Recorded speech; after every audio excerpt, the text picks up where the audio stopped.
Best storage video. और अगर आप इस वीडियो पर नए हैं तो इस वीडियो को लाइक और हमारे इस चैनल को सब्सक्राइब कीजिएगा।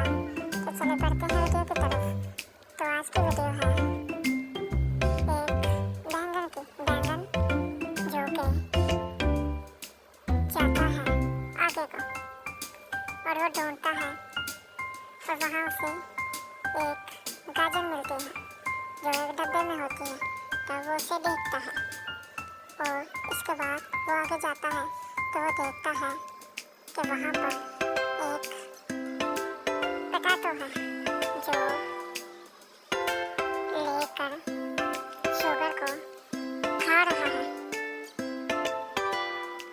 तब उसके बाद वो जाता है और देखता है तो वहाँ पर ब्रोकोली है और ब्रोकोली और वो उसके साथ उस ब्रेड को उठाना शुरू कर देता है। तब वो बहुत परेशान होता है और इसके बाद वो फिर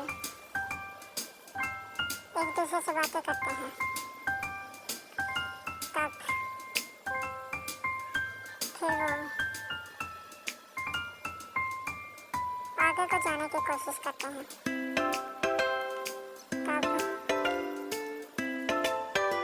वो कुछ ढूंढ रहे होते हैं जो कि बैंगन का गुम हुआ होता है।